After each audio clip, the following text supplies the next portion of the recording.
जय हिंद दोस्तों, कैसे हैं आप सभी लोग। आशा करता हूं आप सभी ठीक होंगे, स्वस्थ होंगे और मौज कर रहे होंगे। मैं अंकित एक बार फिर से आपके अपने YouTube चैनल वासुदेवा एजुकेशन में आपका स्वागत करता हूं। आज हम बात करेंगे 12th क्लास के सेकंड चैप्टर की, जो हमारा चल रहा था उसका लेक्चर 4th है और आज हम इस चैप्टर को कंप्लीट करेंगे। आज हम पढ़ेंगे आवर्त चक्र, फर्टिलाइजेशन, पैचुरेशन, दुग्ध श्रावण और इम्प्लांटेशन और युग्मनज का विकास कैसे होता है, ये संपूर्ण चीजें आज हम इस लेक्चर में डिस्कस करेंगे। तो एक एक पॉइंट की अगर मैं बात करूं तो मैं सीधा आपको लेके चलता हूं ब्लैक बोर्ड के ऊपर। ये हमारा थंबनेल है जो अपने को पढ़ने को मिलेगा आज सबसे पहले। तो देखो स्टार्ट करते हैं अपन। और हमारा आज का जो टॉपिक रहेगा बेटा वो रहेगा आर्तु चक्र। क्या रहेगा? आर्तु चक्र। और आर्तु चक्र को अपन मेंस्ट्रुअल साइकिल कह सकते हैं। क्या कह सकते हैं? मेंस्ट्रुअल साइकिल कह सकते हैं। देखो एक एक चीजें की बात करूंगा मैं, एक एक चीजें कॉन्सेप्ट वाइज क्लियर करेंगे। ऐसा नहीं अपन इसको लंबा लेके चलेंगे, बहुत शॉर्ट एंड स्वीट तरीके से इसको क्लियर करेंगे। तो देखो मेस्ट्रोसाइकिल होता किसमें, सबसे पहले उसकी बात करेंगे कि मेस्ट्रोसाइकिल होता किसमें है। तो सिंपल बातें याद रखो बेटा। मेस्ट्रोसाइकिल जो है, देखो मैं सेंटर में लिखता हूं यहां पे, फिर यहां से अपन इसके पुर्जे निकालेंगे। Menstrual cycle. अब बात कर रहे थे मेस्ट्रोसाइकिल होता किसमें है, तो बेटा सिंपल बात याद रखो, हमारे पास जंतु दो प्रकार के होते हैं। एक होता है प्राइमेट जंतु और एक होता है नॉन प्राइमेट जंतु। क्योंकि स्तनधारी जंतुओं को दो भागों में बांटते हैं, प्राइमेट्स और नॉन प्राइमेट्स। तो जो प्राइमेट जंतु होते हैं उनमें क्या प्रेजेंट होता है? मेंस्ट्रुअल साइकिल प्रेजेंट होता है। और प्राइमेट जंतु कौन से होते हैं? तो मैं यहां पे एग्जांपल के तौर पे लिखूं, देखो बेटा, बंदर, कपी और मनुष्य। ये तीनों एग्जांपल आपकी एनसीईआरटी में दे रखा है। और नॉन प्राइमेट्स में कौन सा पाया जाता है? तो याद रखना बेटा, नॉन प्राइमेट्स। तो नॉन प्राइमेट्स में पाया जाता है बेटा स्ट्रस चक्र। कौन सा साइकिल पाया जाता है? स्ट्रस साइकिल पाया जाता है। और स्ट्रस साइकिल पाया जाता है, मध चक्र पाया जाता है। इसमें कौन आएगा? तो इसके लिए एग्जांपल आप याद रखना, गाय, भैंस, बकरी, कुत्ता, ये सब किस में आते हैं? मध चक्कर में आते हैं, नॉन प्राइमेट जंतु। समझ गए बात को? अच्छा, मेस्ट्रोसाइकिल में होता क्या है? तो सिंपल बात याद रखो बेटा, एनसीईआरटी की लाइन है, गर्भाशय द्वारा रक्त स्राव की क्रिया होती है। रक्त स्राव की क्रिया होती है जो योनि मार्ग द्वारा बाहर निकलती है। वही क्या है अपने पास में बेटा? रज चक्र। गर्भाशय के अंदर एंडोमेट्रियम परत होती है, वो टूटती है, उससे ब्लीडिंग होती है और ब्लीडिंग प्रोसेस योनि मार्ग के द्वारा क्या होता है बेटा? बाहर होता है। ये आवर्त चक्र के अंदर होता है। दूसरी बात करें, आवर्त चक्र आता कब है? आवर्त चक्र आता कब है बेटा? तो याद रखिए आप, प्यूबर्टी आने पर। कब आएगा? प्यूबर्टी आने पर। प्यूबर्टी आने पर शुरू होता है। अब प्यूबर्टी कब? तो याद रखो 13 से 15 वर्ष या 13 से 14 वर्ष। प्यूबर्टी होती क्या है बेटा? यौवन अवस्था। कौन सी अवस्था? यौवनावस्था या लैंगिक अवस्था। क्लियर बात है? अच्छा, मेस्ट्रोसाइकिल की शुरुआत क्या कहलाएगी? मेस्ट्रोसाइकिल की शुरुआत क्या कहलाएगी? तो याद रखना बेटा, इसे हम कहते हैं रजोदर्शन। क्या कहते हैं? रजोदर्शन, रज का दर्शन। यानी कि मेस्ट्रोसाइकिल शुरुआत हो जाती है और उसे हम कहते हैं मेनार्की। क्या कहेंगे बेटा? मेनार्की कहेंगे। अच्छा, रजो दर्शन का अंत कब होगा, या अपने पास में मेंस्ट्रुअल साइकिल का जो अंत है उसे हम कहते हैं बेटा रजो निवर्ती। क्या कहूंगा मैं, रजो निवर्ती मेनोप्योज कहूंगा। यहां पर मेंस्ट्रुअल साइकिल पूर्ण रूप से क्या हो जाता है, बंद हो जाता है। कब होगा, तो ये जो एज है बेटा 45 टू 50 ईयर्स तक काम करती है, यानी 45 से 50 वर्ष तक मेंस्ट्रुअल साइकिल की क्रिया रहेगी। उसके बाद में मेंस्ट्रुअल साइकिल क्या हो जाएगा बेटा, धीरे धीरे बंद हो जाएगा। ठीक है। अच्छा, मेंस्ट्रुअल साइकिल की औसतन अवधि, मेंस्ट्रुअल साइकिल की औसतन अवधि, औसतन अवधि का मतलब कब से कब तक रहता है, तो बेटा ये 28 से 29 दिनों तक रहता है। या मैं कह दूं कि मेंस्ट्रुअल साइकिल जो होता है वो 28 से 29 दिन तक रहता है, उसके बाद में फिर से शुरू हो जाता है, फिर चलता है, फिर होता है, फिर चलता है, फिर अरे एक 28 दिन के बाद में मेंस्ट्रुअल साइकिल स्टार्ट हो जाता है।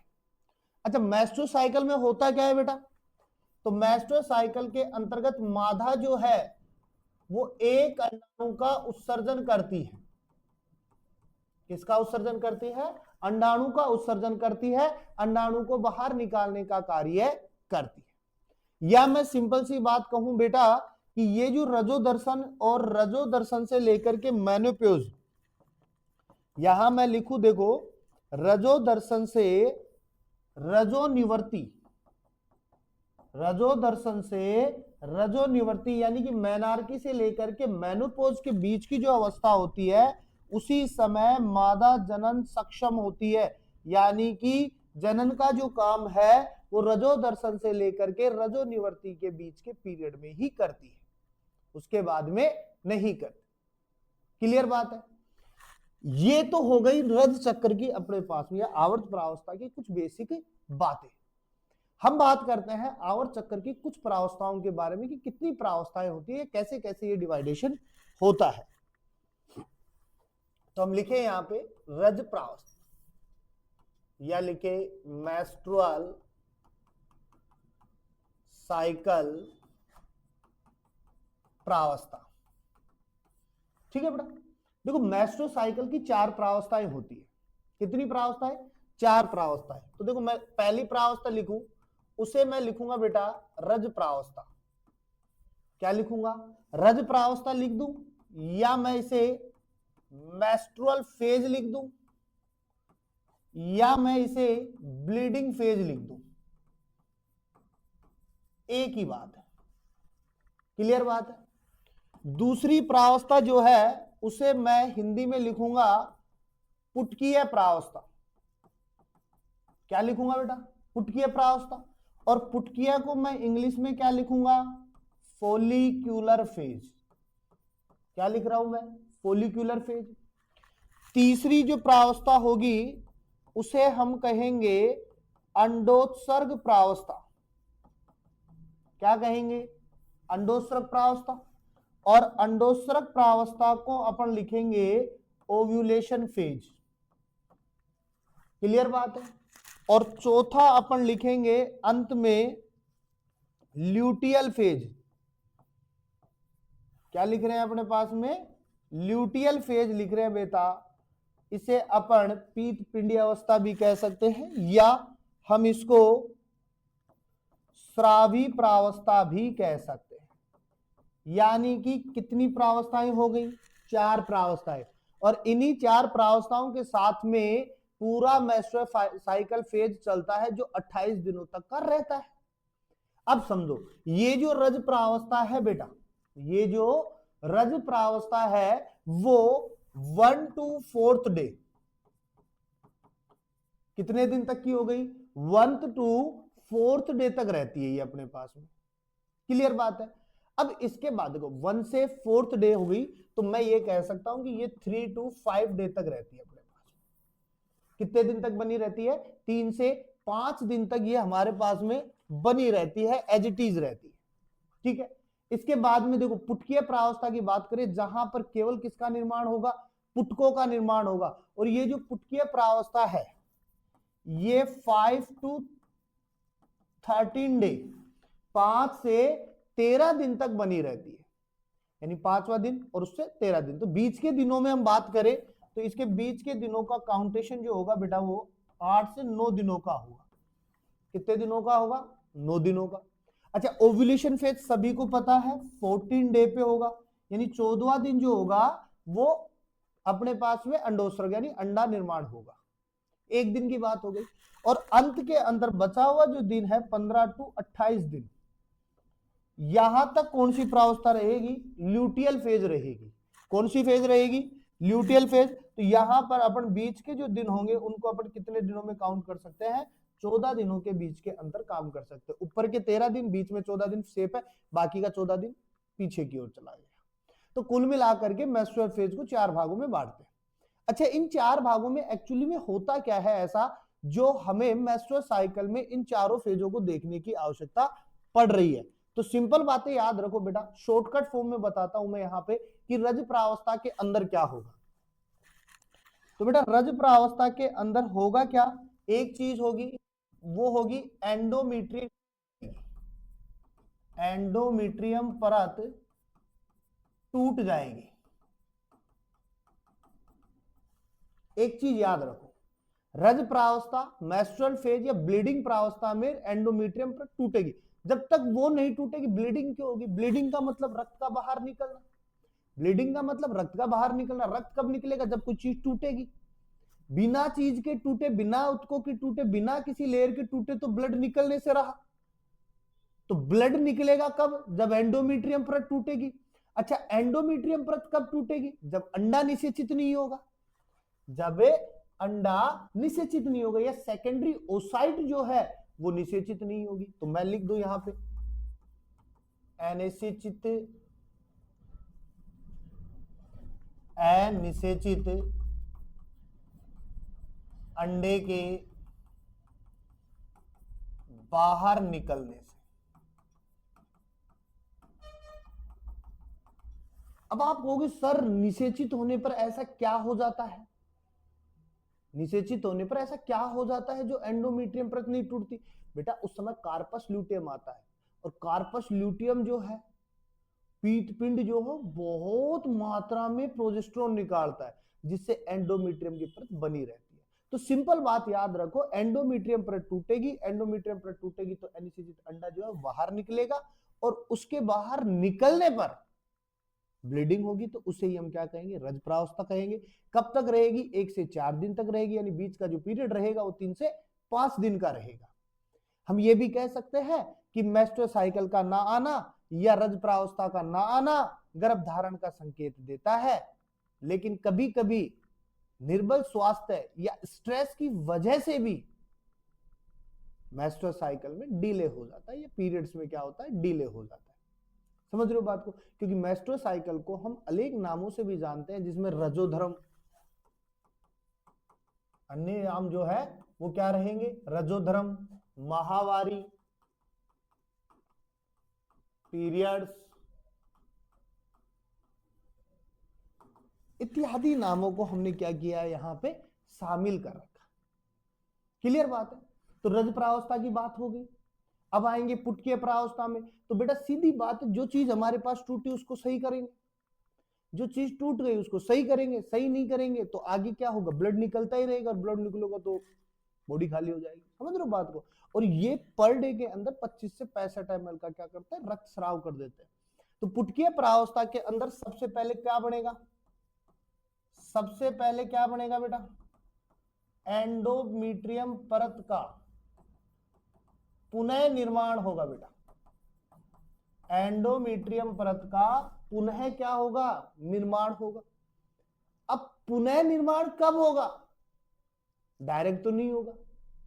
तो हम लिखेंगे यहां पे अंडाशय से निकले हार्मोन या अंडाशयी हार्मोन्स जो है वो यहां इसको बनाने का काम करेंगे। अब हार्मोन्स कौन से होंगे बेटा? तो सिंपल याद रखो, हाइपोथैलेमस पढ़ा अपन ने, हाइपोथैलेमस पढ़ा अपन ने। जब हमने हार्मोनल नियंत्रण पढ़ा तब पढ़ा था हाइपोथैलेमस। और हाइपोथैलेमस कहां जाता है बेटा? जीएनआरएच के पास में। और GnRH किसके पास में जाता है? पिट्यूटरी ग्लैंड के पास में। और ये जो पिट्यूटरी ग्लैंड है बेटा, ये कितने हार्मोन निकालती है? 2। एक होता है LH और एक होता है FH। FSH क्या बनाएगा? फोलिकल बनाएगा। क्या बनाएगा? फोलिकल बनाएगा। क्या बना रहा है? फोलिकल। और यही फोलिकल्स जो है, यही ग्राफिन पुटिकाएं जो है, वापस से किसको बनवाती हैं? एंडोमेट्रियम को। किसको बनवाती हैं? एंडोमेट्रियम परत को बनाती है, गर्भाशय के जनन स्तर को या गर्भाशय की लेयर्स को वापस से बनाने का काम करती है। समझ गए बात को? अब यहां पर चौथा क्या है, तीसरा क्या है? ओव्यूलेशन। ओव्यूलेशन में क्या हो रहा है? ओव्यूलेशन में क्या हो रहा है? अंडा निर्माण या अंडोस्रक की क्रिया हो रही है यहां पे, या हम कहें कि सेकेंडरी oocyte जो है वो बाहर निकलने के लिए तैयार है अपने पास में। और यहां पर भी 2 हार्मोनों का जिक्र करेंगे, वही LH और वही FSH। इनकी मात्रा क्या होगी बेटा? बहुत ज्यादा निकलती जाएगी। LH और FSH क्या होगा? ज्यादा निकलेगा, क्योंकि FSH को क्या करना है? ग्राफियन फॉलिकल्स को या पुटके प्रावस्थाओं को बनाए रखना है। और LH जो है, LH हार्मोन जो है वो ग्राफियन पुटक को फोड़ने का काम करता है। ये क्या करेगा? ग्राफियन पुटक को फटेगा, ग्राफियन पुटक को फाड़ेगा, और फाड़ने पर सेकेंडरी oocyte जो है वो क्या हो जाएगी बेटा? बाहर हो जाएगी। सेकेंडरी oocyte क्या हो जाएगी? बाहर हो जाएगी। और उसके बाद के अंदर मियोसिस सेकंड वहां जाकर पूरा हो जाएगा, जब शुक्राणु इसके संपर्क में आएगा। समझ रहे हो बात को? और अंतिम प्रावस्था क्या आ जाएगी अपने पास में बेटा? ल्यूटियल फेज आ जाएगा। ल्यूटियल फेज में क्या हो गया? ग्राफियल पुटिकाओं का जो बचा हुआ भाग है, यानी कि यहां से ग्राफियल पुटिका फट गई, फटने पर सेकेंडरी oocyte को बाहर निकाला, और बाहर निकलने के बाद में हमारे पास में जो भी शेष बचा हुआ भाग है ग्राफियन पुटक का, वो किसमें चला जाएगा बेटा? कार्पस में। किसमें आ जाएगा? कार्पस ल्यूटियम में। कार्पस ल्यूटियम क्या निकालेगा? प्रोजेस्टेरोन निकालेगा। और प्रोजेस्टेरोन जो है वो एंडोमेट्रियम की परत को क्या करेगा? मोटा करेगा, उसको बना के रखेगा। और अगर सपोज देन कार्पस ल्यूटियम जो है, या अपन कहें कि अंडा निषेचित नहीं होता है, फर्टिलाइजेशन नहीं हुआ वहां पे, तो ये कार्पस ल्यूटियम तुरंत जो है वो किस में बदल जाएगा? कार्पस एल्बिकेंस में। किस में बदल जाएगा? कार्पस एल्बिकेंस में बदल जाएगा। और ये जो कार्पस एल्बिकेंस है, यही हमारे पास में नेक्स्ट मेस्ट्रुअल साइकिल को संकेत देती है। क्लियर बात है? अंडा बन चुका है अपने पास में, कैसे बनेगा वो बता दिए। डायग्राम को समझो ना समझो अलग बात है, एनसीईआरटी में दे रखा है, देख लेना उसको। इतनी चीजों को याद रखो आप लोग कि यहां पर मेन चीजें क्या है। ग्राफियन पुटक, यहां पे रज प्रावस्था की बात करें तो इसको तो एज इट इज समझ लो आप कि एंडोमेट्रियम पर टूट जाएगी। ठीक है, अब बात करें पुटकीय प्रावस्थाओं की, तो पुटकीय प्रावस्थाओं के लिए अपन क्या कहेंगे यहाँ पे कि पुटकीय प्रावस्थाओं के अंदर हमारे पास में क्या बनेंगे? हार्मोन बन रहे हैं। अब यहाँ पे LH और FSH, LH और FSH। FSH सबसे ज्यादा कब स्रावित होगा? पुटकीय प्रावस्थाओं में। अंडोस्रग में LH जो होगा वो अपने हाईएस्ट स्तर पे हो जाएगा, और ल्यूटियल प्रावस्था के अंतर्गत एस्ट्रोजन और प्रोजेस्टेरोन की मात्रा क्या रहेगी? ज्यादा रहेगी। इतना याद रखो आप लोग। इसके बाद में अंडा बन चुका है अपने पास में। अब हम किसकी बात करेंगे बेटा? निषेचन की। निषेचन का मतलब सीधी सी बात है फर्टिलाइजेशन। अब फर्टिलाइजेशन में हमें क्या करना है? फर्टिलाइजेशन में हमें क्या करना है कि ये अंडा है अपने पास में, ये क्या है अभी? एन शेप में है अपने पास में। इसके चारों तरफ किसकी लेयर है? जोना पेल्लुसुडा की। और फिर इसके बाद में इसके चारों तरफ एक और लेयर बनाई थी अपन ने, वो बनाई थी अपन ने कोरोना रेडिएटा की। तो ये क्या है अपने पास में? Corona radiata. अब यहां से क्या आएगा? एक आएगा, यहां से क्या आएगा? शुक्राणु आएगा। और शुक्राणु किससे जाकर अटैच होगा? जोना पेल्लुसुडा से। किससे जाके अटैच होगा? जोना पेल्लुसुडा से, प्राथमिक अंड झिल्ली से जाके अटैच होगा। और एक चीज याद रखना बेटा, यहाँ पर प्रोटीन्स होती है, यहाँ पर और यहाँ पर फर्टिलाइन और एंटी फर्टिलाइन प्रोटीन्स होती है, जो ताला कुंजी सिद्धांत का काम करती है। एनसीईआरटी में इसका कोई जिक्र नहीं है अपने पास में, लेकिन याद रखना कि अपने पास जीव जो होते हैं, जीवों के जो शुक्राणु अंडाणु जो होते हैं, वो अपनी ही जाति के शुक्राणु और अंडाणु एक दूसरे के साथ में फर्टिलाइज होते हैं। ऐसा नहीं है हर किसी के साथ में हो रहे हैं। और जहां अगर हो रहे हैं, गलती से अगर संकरण हो भी रहा है तो उनसे होने वाली जो संतान है वो बंदे होती है, वो आगे जनन की क्रिया नहीं कर पाती। समझ रहे हो बात को? अच्छा, तो अब बात करें ये जो जोना पेलिसुडा है, ये जो जोना पेलिसुडा है इसका क्या काम होगा? तो देखो एक शुक्राणु को तो ये सफलतापूर्वक अंदर लेके जाएगी, कोई दिक्कत नहीं है, लेकिन एक से अधिक शुक्राणुओं को ये क्या करती है? एक से अधिक शुक्राणुओं को रोकती है। एक से अधिक शुक्राणुओं को रोकती है। एक शुक्राणु जाएगा कोई दिक्कत नहीं है, कुछ नहीं कहेगी, लेकिन एक से अधिक अगर शुक्राणु जाते हैं तो ये वहीं पर क्या कर देगी? रोक देगी। समझ गए बात को? हम ये कह सकते हैं स्पर्म जो है सफलतापूर्वक इसके साइटोप्लाज्म में यानी अंडे के साइटोप्लाज्म में चला जाएगा और वहां जाकर के एन और एन मिलकर के 2n बना लेंगे, यानी 23 23 46 हो जाएंगे। तो याद रखो अपने बात में फर्टिलाइजेशन क्या हुआ? फर्टिलाइजेशन, फर्टिलाइजेशन में क्या गया? स्पर्म, स्पर्म क्या है? एन, इधर फिर अपने पास में क्या बैठा है? ओव्यूम, ओव्यूम भी क्या है अपने पास में? एन, दोनों मिल जाएंगे, मिलकर के क्या बनाएंगे बेटा? जायगोट, और ये जायगोट क्या है? 2n। तो फर्टिलाइजेशन के फलस्वरूप क्या बन के आता है अपने पास में? जायगोट बन के आता है। अब सबसे बड़ी बात ये होगी निषेचन होगा कहां पे? निषेचन होगा कहां पे? तो बेटा याद रखना निषेचन जो होता है फैलोपियन ट्यूब में होगा।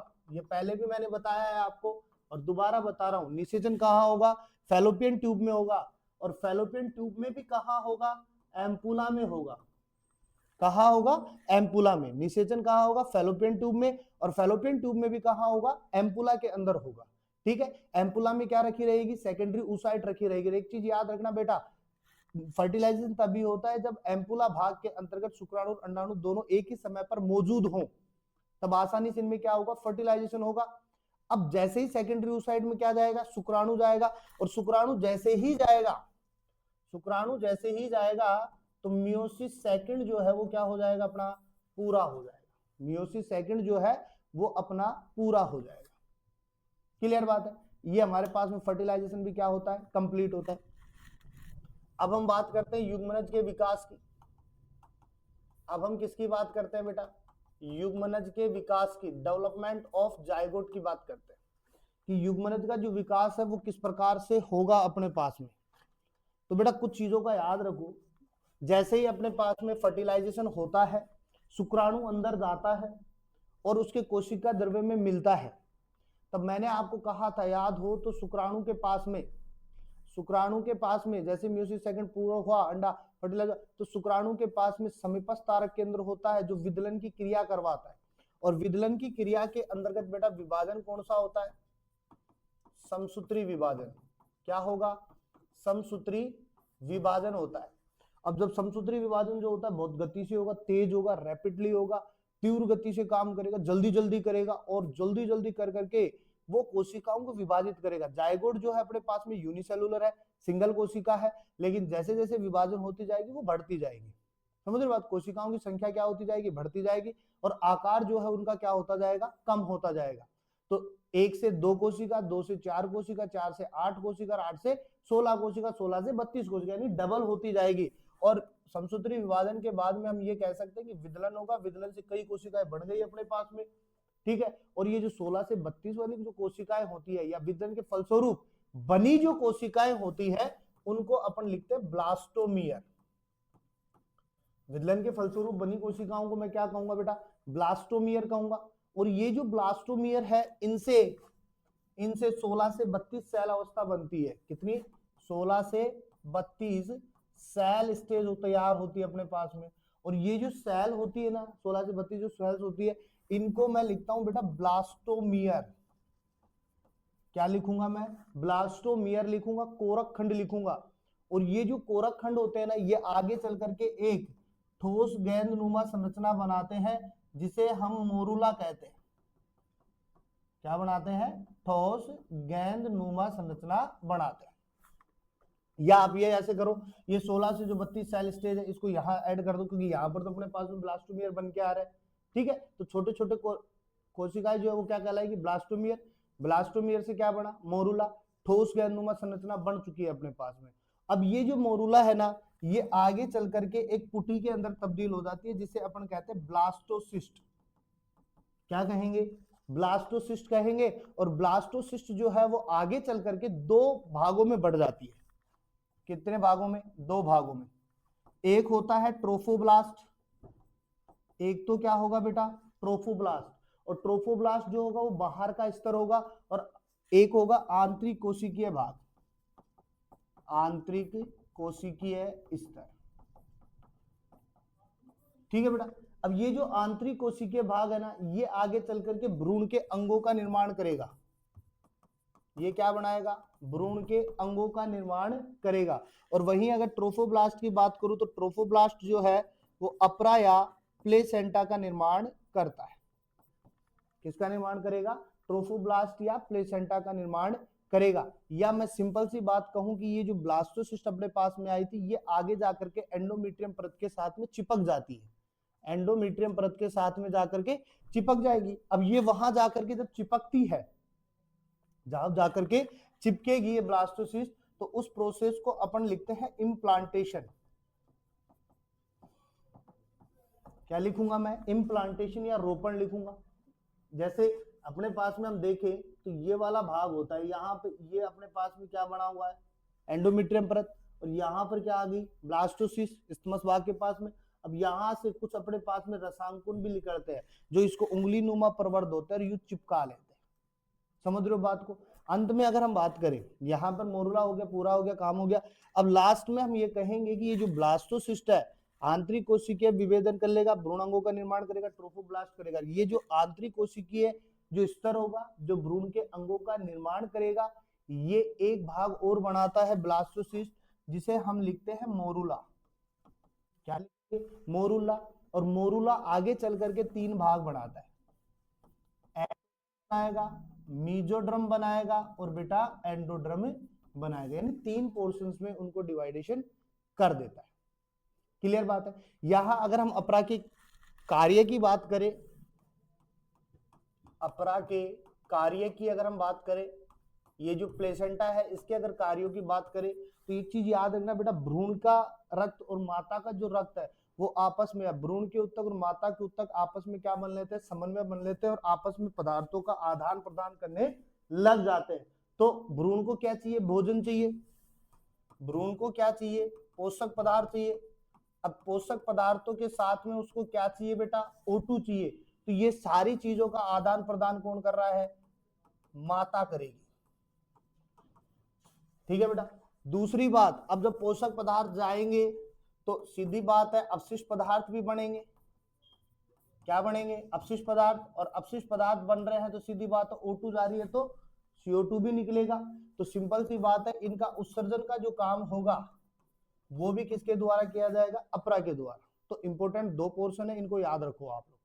इसके अलावा अपरा के द्वारा स्रावित हार्मोन्स की अगर हम बात करें, अपरा द्वारा स्रावित हार्मोन, तो बेटा अपरा द्वारा स्रावित हार्मोन्स की अगर मैं बात करूं तो यहां पर अपने पास में एक होता है HCG, एक होगा HPL। HCG को बेटा हम बोलते हैं ह्यूमन कोरियोनिक गोनेडोट्रोपिन, और HPL को बोलते हैं ह्यूमन प्लेसेंटेशन लैक्टेशन बोलते हैं अपने पास में। ठीक है। इसके अलावा यहां से दो और निकलते हैं, एक एस्ट्रोजन निकलेगा और एक निकलेगा प्रोजेस्टेरोन। तो कुल मिलाकर के कितने एंजाइम हार्मोन्स निकलेंगे? चार निकलेंगे। चारों हार्मोन्स केमिकल से बने होते हैं, प्रोटीन से बने होते हैं। एक चीज याद रखना, एस्ट्रोजन प्रोजेस्टेरोन जो स्टेरॉइड से बने होते हैं। दूसरी बात करें बेटा, आपसे पूछ लिया जाए कि प्रेगनेंसी के दौरान स्रावित होने वाले हार्मोन्स कौन से हैं, तो प्रेगनेंसी के दौरान स्रावित होने वाले हार्मोन HCG और HPL है। और एक और होता है जिसे अपन रिलैक्सिन लिखते हैं, जो प्रसव की प्रक्रिया के दौरान रिलीज होता है। तो ये पर्टिकुलरली जो हार्मोन्स है अपने पास में वो कब रिलीज होंगे? जब प्रेगनेंसी होगी, तब तक नहीं होगी। ठीक है। अब हम बात करते हैं बेटा, देखो कि यहां पर भ्रूण के अंगों का निर्माण हो गया। अब हम बात करें कि कौन से माह में कौन से अंगों का निर्माण होता है। तो देखिए, मैंने यहां पर सबसे पहले लिख देता हूं मंथ या प्रेगनेंसी मंथ। ठीक है, यानी कि प्रेगनेंसी मंथ लिखेंगे जिसके अंतर्गत जो भी महीना होगा उसमें कौन से अंगों का निर्माण होगा। यहां मैं लिख देता हूं डेवलपमेंट। यानी कौन से अंगों का विकास होगा। तो बेटा अगर मैं प्रेगनेंसी की शुरुआत करूं, सबसे पहले मैं अगर फर्स्ट मंथ का जिक्र करूं कि पहले महीने में किस अंग का निर्माण होगा, तो बेटा सिंपल याद रखना, सबसे पहले निर्माण होता है हार्ट फॉर्म का। किसका निर्माण होगा? हार्ट का, दिल का फॉर्मेशन हो जाता है और दिल तैयार रहता है। और जब हार्ट का फॉर्मेशन होता है तो बेटा सिंपल सी बात है, यहां पर हार्ट बीट भी जो होती है वो सुनाई देना स्टार्ट हो जाती है। और हार्ट बीट को हम किससे सुन सकते हैं? स्टेथोस्कोप से। किससे सुन सकते हैं? स्टेथोस्कोप से हम इनको सुन सकते हैं। ठीक है। इसके बाद में सेकंड वीक की बात करें या सेकंड मंथ की अगर हम बात करें, तो सेकंड मंथ जो होता है वो ज्यादा वो नहीं होता, यहां पर पाद व उंगलियां विकसित हो जाती है। पाद व उंगलियां जो होती है वो विकसित हो जाती है, बन जाती है। डेवलपमेंट जो होता है पाद व उंगली का क्लियर हो जाता है। ठीक है। उसके बाद में हम पहुंचते हैं तीसरे माह में। कहां आ जाते हैं? तीसरे माह में, थर्ड मंथ। और देखो थर्ड मंथ की बात करें तो थर्ड मंथ के अंतर्गत लगभग हमारे पास में 12 वीक्स जो होते हैं वो कंप्लीट हो जाते हैं। कितने वीक्स कंप्लीट हो जाएंगे बेटा? 12 वीक्स जो होते हैं वो कंप्लीट हो जाते हैं। 4 वीक 8 8 4 8 4 12 यानी 12 वीक्स कंप्लीट हो जाते हैं। इन्हें हम तिमाही कह सकते हैं। क्या कहते हैं बेटा? तिमाही कहते हैं। और हम सिंपल बात लिखेंगे, लगभग सभी अंग जो हैं वो विकसित हो जाते हैं। लगभग सभी अंग व अंग तंत्र क्या होंगे? विकसित हो जाए। ठीक है। अब आते हैं अपन फिफ्थ मंथ पे। और फिफ्थ मंथ पे अगर अपन आए तो यहां पर दो प्रक्रिया करेंगे अपने पास में। पहली तो फर्स्ट मूवमेंट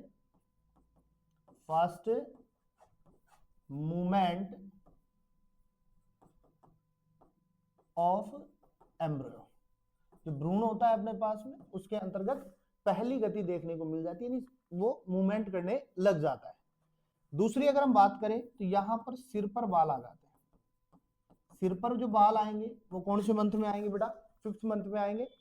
और छठी अगर हम बात करें यहाँ पे सिक्स्थ मंथ की अगर बात करें तो सिक्स्थ मंथ को अपन बेटा पहली तिमाही जो थी वो तीसरे मंथ पे, और दूसरी तिमाही जो थी वो आएगी सिक्स्थ मंथ पे। ठीक है। सिक्स्थ मंथ में क्या होगा? तो पांचवें मंथ में सिर पर बाल आए थे और यहां पर शरीर पर कोमल बाल आ जाएंगे। क्या आ जाएंगे बेटा? शरीर पर जो कोमल बाल आएंगे वो छठे माह पे आएंगे। याद रखना, फर्स्ट पांचवें माह पे सिर पर बाल आएंगे और छठे माह पर किस पे बाल आ जाएंगे? शरीर पर बाल आ जाएंगे। इसके अलावा आंख की जो पलकें हैं, आंख की जो बोरोमिया है, ये भी कब विकसित हो जाएंगे अपने पास में? छठे माह के अंदर आकर के विकसित हो जाती है। क्लियर बात है। इसके अलावा हम बात करें सातवें पॉइंट पे हम नाइन्थ मंथ पे आ जाएंगे। और नाइन्थ मंथ के लिए हम सीधी बात करेंगे, संपूर्ण शरीर विकसित हो जाता है। संपूर्ण शरीर विकसित हो जाता है, या कंप्लीटली अगर हम बात करें कि टोटल प्रोसेस जो है वो कंप्लीट हो जाता है, बॉडी का फॉर्मेशन हो जाता है। और ये पूरा का पूरा जो प्रोसेस है, गर्भकाल है या गेस्टेशन पीरियड जो है वो 270 से 280 दिन का पूरा हो रहा है। ठीक है। यानी 270 दिन के अंदर ये पूरे के पूरे अंग का निर्माण हो जाता है। इसके बेटा बाद में हम बात करें प्रसव की। इसके बाद में हम बात करें प्रसव की। प्रसव को हम क्या कहेंगे बेटा? पैचुरेशन कहेंगे। प्रसव को हम क्या कहेंगे? पैचुरेशन कहेंगे। जब गर्भकाल पूरा हो जाता है, अंगों का निर्माण हो जाता है, तो शिशु को जो है वो गर्भ से क्या किया जाता है? बाहर निकाला जाता है। शिशु को गर्भ से बाहर निकाला जाता है। तो शिशु को गर्भ से बाहर निकालने की जो प्रक्रिया होती है उसे ही हम क्या कहते हैं? प्रसव कहते हैं। क्या कहेंगे? प्रसव कहेंगे। अब देखो प्रसव की जो प्रक्रिया है वो अपने पास में न्यूरो एंडोक्राइन विधि है। कौन सी है? न्यूरो एंडोक्राइन विधि होती है। कौन सी होती है बेटा? न्यूरो एंडोक्राइन विधि होती है। अब इसमें क्या होता है बेटा, जब पूर्ण प्रोसेस हो जाता है, जब पूर्ण गर्भाशय जो होता है पूर्ण रूप से विकसित हो जाता है, गर्भ व अपरा पूर्ण रूप से काम हो जाएगा। तो देखो मैं यहां लिखूं पूर्ण विकसित गर्भ, पूर्ण विकसित गर्भ। तो जब बेटा पूर्ण विकसित गर्भ होता है ना, तो आगे की ओर एक संकेत जाता है। क्या जाता है? संकेत जाता है। क्या जाएगा? संकेत। अब ये जो संकेत है ना, वो गर्भाशय में संकुचन उत्पन्न करेगा, गर्भाशय में संकुचन उत्पन्न करता है। और ये जो संकुचन होगा ना बेटा, क्या कहेंगे बेटा? FER कह देंगे। F का मतलब फीटल हो जाएगा, E का मतलब इजेक्शन हो जाएगा, और R का मतलब क्या हो जाएगा बेटा? रिफ्लेक्स हो जाएगा। यानी कि इसे हम क्या कह देंगे? FER। FER कहां जाएगा बेटा? हाइपोथैलेमस के पास में। हाइपोथैलेमस जो है वो कहां जाएगा? पिट्यूटरी ग्लैंड के पास में। कहां जाएगा? पिट्यूटरी ग्लैंड के पास में। और पिट्यूटरी ग्लैंड यहां से क्या निकालेगी? हार्मोन। और वो हार्मोन कौन सा होगा बेटा? ऑक्सीटोसिन होगा। ऑक्सीटोसिन को ही बेटा अपन क्या लिखते हैं? Birth hormone. क्या लिखेंगे? उसे हम क्या लिखते हैं? बर्थ हार्मोन लिखते हैं। और जैसे ही ऑक्सीटोसिन रिलीज होता है, मायोमेट्रियम में क्या होगा? संकुचन होगा। मायोमेट्रियम में क्या होगा? संकुचन होगा। संकुचन से यहां पर कौन सा पेन होगा? लेबर पेन होगा। कौन सा पेन होगा? Labour pain. यानी गर्भ के अंदर संकुचन होगा, दर्द होगा, और उन्हीं दर्द की वजह से अपने पास में आसानी से शिशु का क्या होगा? जन्म होगा। यहां पर एक हार्मोन और निकलेगा, उसे अपन बोलते हैं रिलैक्सिन हार्मोन। और ये जो रिलैक्सिन हार्मोन क्या करता है? सिम्फाइसिस को ढीला कर देता है, जिससे बच्चा जो है सुरक्षित क्या हो जाता है? बाहर निकल आता है। यानी जन्म नाल के द्वारा बाहर आ जाएगी। हम कह सकते हैं अंडाशय से रिलैक्सिन हार्मोन निकलेगा, वो अपने पास में सिम्फाइसिस को ढीला करेगा, सिम्फाइसिस जो है आसानी से बच्चे को बाहर जन्म नाल के द्वारा बाहर निकाल देगा। अंतिम हम बात करते हैं बेटा दुग्ध स्राव। दुग्ध स्राव की बात करेंगे, लैक्टेशन की बात करेंगे। देखो सिंपल बात करूं तो प्रसव के बाद में दुग्ध स्राव की प्रक्रिया होती है। प्रसव की क्रिया कंप्लीट हो गई, उसके बाद में दुग्ध स्राव की क्रिया होगी। उसके अंतर्गत बच्चा जो है जैसे ही माता के स्तनों को स्पर्श करता है, तो आगे की ओर उत्तेजना जाती है। आगे हार्मोन्स जो होंगे वो अपने पास में सेक्रेट होते हैं, जिससे दुग्ध स्राव की प्रक्रिया होती है। हार्मोन कौन सा सेक्रेट होता है बेटा? जिसे अपन मिल्क हार्मोन भी कहते हैं। कौन सा हार्मोन कहते हैं? Milk hormone. तो उसे अपन कहेंगे प्रोलैक्टिन। क्या कहेंगे? प्रोलैक्टिन। इनका विस्तृत विवरण अपन कभी अंतस्रावी ग्रंथियों को पढ़ेंगे तब बात करेंगे कि हार्मोन्स कौन निकालता है? अंतस्रावी ग्रंथियां निकालती है। ठीक है। इसके अलावा हम बात करें कि दुग्ध स्राव के अंतर्गत जो पहला दूध होता है, प्रसव के बाद में जो पहला दूध होता है या 3 से 5 दिनों के बाद में जो दूध आता रहता है, उसे हम कहते हैं कैलोस्ट्रॉम या कोलेस्ट्रॉम। क्या कहेंगे? कोलेस्ट्रॉम कहते हैं। और ये जो कोलेस्ट्रॉम होता है, इसका दूसरा नाम होता है बेटा खीस। क्या होता है? खीस होता है। और एक क्वेश्चन पूछ लेता है कि कोलेस्ट्रॉम जो होता है इसके अंदर कौन सी एंटीबॉडी होती है, तो आपको लिखना है बेटा IgA। कौन सी होगी? IgA। और एंटीबॉडी का काम क्या होता है? एंटीबॉडी का काम क्या है? प्रतिरक्षा प्रदान करने का कार्य करता है। तो यहां पे आपका कंप्लीट चैप्टर हो जाता है। ठीक है बेटा। नेक्स्ट वीडियो में हम बात करेंगे एक नए चैप्टर की, उसकी बातें करेंगे। तब तक के लिए आप अपने दोस्तों को ये शेयर कर लीजिए और हमेशा की तरह मुस्कुराते रहिए।